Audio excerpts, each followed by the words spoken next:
ये ब्राह्मण है, ये क्षत्रिय है, ये वैश्य है, ये शूद्र है। पर परमात्मा की कथा हमारे वेद, हमारे पुराण, हमारे शास्त्र कहते हैं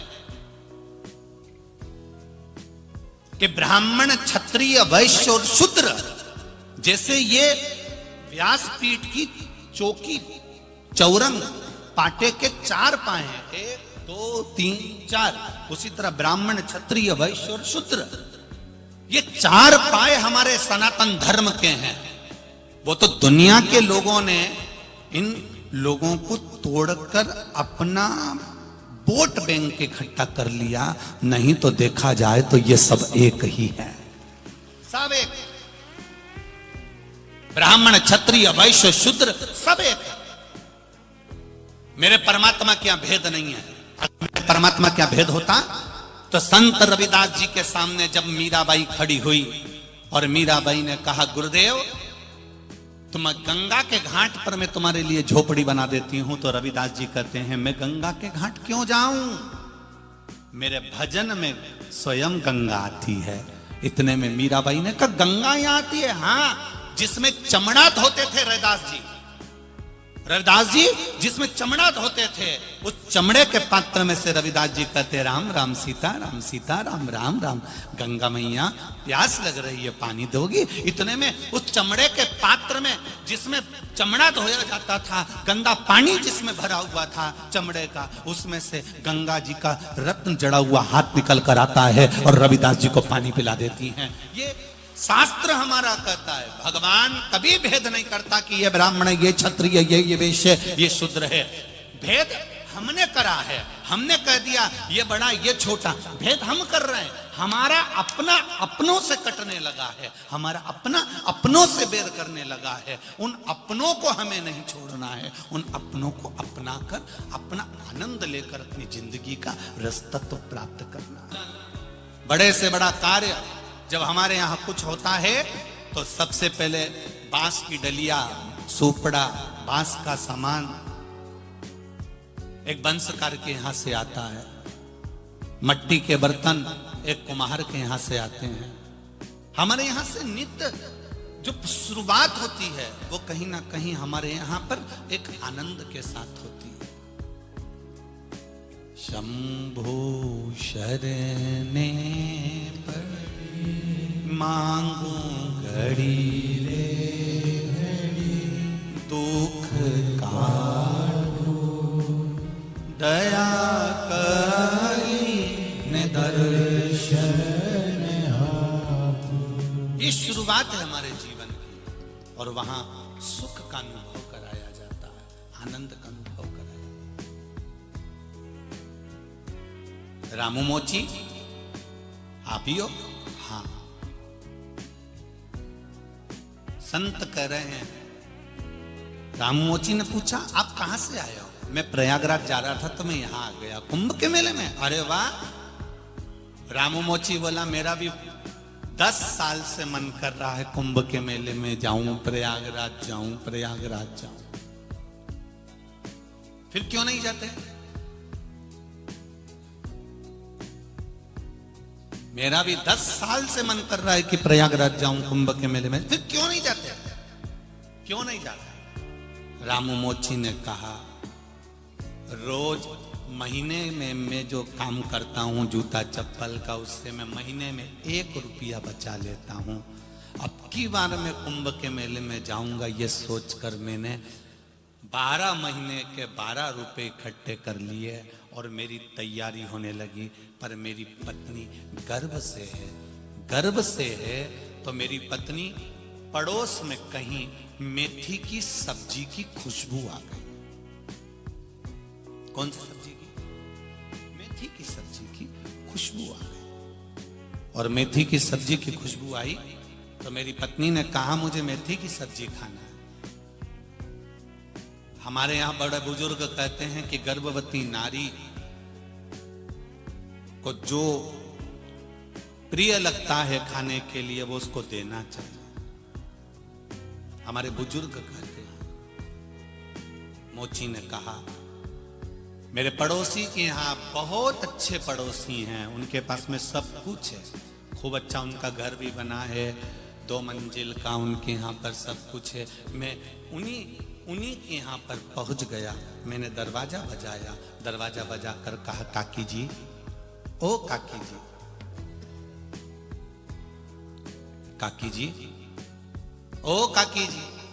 काकी जी ने दरवाजा खोला। क्या बात है रामू भैया? मेरी धर्म पत्नी गर्भ से है, आपके यहाँ मेथी की सब्जी की खुशबू आ रही है, आप मेथी की सब्जी दे दोगी क्या थोड़ी सी? काकी ने हाथ जोड़कर कहा, रामू भैया, मैं सब्जी बन तो रही है मेरे यहाँ सब्जी बन रही है, पर मैं सब्जी आपको नहीं दूंगी। रामू मोची बोला कि आप अच्छे कुल से होगे और मैं चर्मकार हूं, चमड़े का जूता बनाने वाला, शायद आप इसलिए नहीं दे रहे हो। नहीं नहीं रामू भैया, ऐसी बात नहीं है। काकी की आंखों से जल निकल चला। रामू ने पूछ लिया, काकी तुम रो क्यों रही हो, क्या हुआ? रामू भैया, 5 दिन से घर में भोजन नहीं बना था, कर्जे में ज्यादा लूम हो गए, तुम्हारे काका घर ही नहीं आ रहे हैं, आते हैं तो खिड़की में से कूद कर आते हैं, कोई देख लेगा पैसा मांगने आ जाएगा। ये सारा घर बैंक में कहीं ना कहीं गिरवे रखा हुआ, धन पड़ा, कुछ भी नहीं है, बच्चों की विद्या धन का पैसा भी नहीं है। जब 5 दिन से हम लोग भूखे थे, तब एक शव 3 दिन पहले शमशान में जलाया गया था। जलने वाला जो लाश थी जिसका अंतिम संस्कार करा गया था, उसको मेथी की सब्जी का शौक था, इसलिए तीसरे के उठावने में जब खारी समेटने के लिए जाते हैं, आपको भी मालूम होगा, जब खारी समेटने जाते हैं, अस्थियां संचय करने जाते हैं, तो उसको जो अच्छी चीज होती है वो शमशान में रख कर आते हैं। बोलो सही है कि गलत है? समोसा कचौड़ी जो भी वो खाता था, तो उसको मेथी की सब्जी का शौक था। मेथी उस जगह पर रखी थी। मेरा पति वहां से मेथी उठा कर ले आया रामू भैया, और वो मेथी की सब्जी अंदर बन रही है।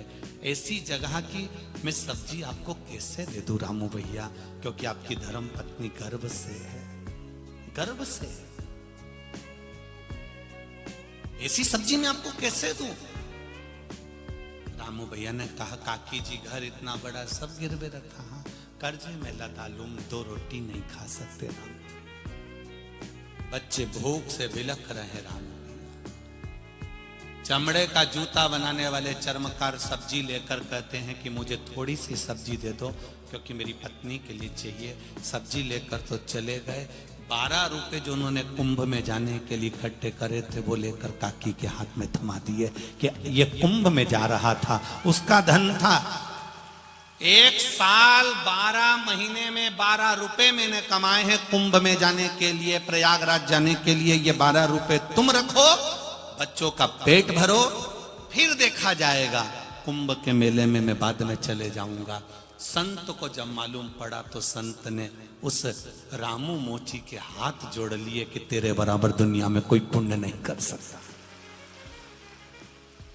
कोई सत्कर्म जितना पुण्य तीर्थ में बैठने से नहीं मिलता, जितना पुण्य कहीं देवालय में बैठने से नहीं मिलता, उतना पुण्य किसी सत्कर्म को करते हुए चलो।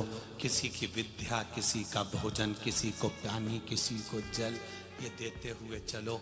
इसका जो पुण्य है, ये तो भगवान भी आपके पुण्य का बखान करेगा कि इसने ये पुण्य करा है।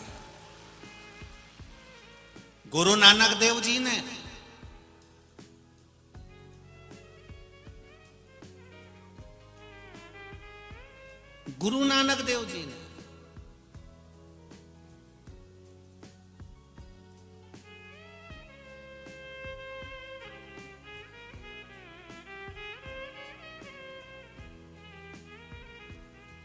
ये लोग कहते हैं ना कि वो दाढ़ी वाला आता है, टोपी लगा के आता है, गिफ्ट देकर जाता है।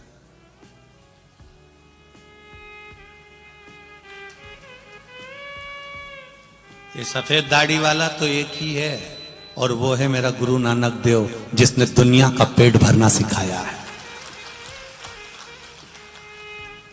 एक ही है गुरु नानक देव, जिन्होंने अपने अनुयायियों से कहा, अपने धर्म को मानने वालों से कहा कि किसी भूखे के पेट भरने से बड़ा दुनिया में कोई पुण्य नहीं है, भरो पेट। इसलिए जहां भी जाओगे, जिस गांव में जाओ, वहां होटल नहीं मिले तुमको, वहां तुमको अगर होटल नहीं मिले, भोजन नहीं मिले, साधन नहीं मिले, तो किसी गुरुद्वारे में जाकर बैठ जाना। उस गुरुद्वारे में तुमको पेट भरकर भोजन जरूर मिलेगा, खाली नहीं लौटाया जाएगा। वो भूखा नहीं उठा सकता। इसलिए जो बोले सो निहाल ससरिये, ये एक आनंद है हमारे सनातन धर्म का, एक आनंद है हमारा।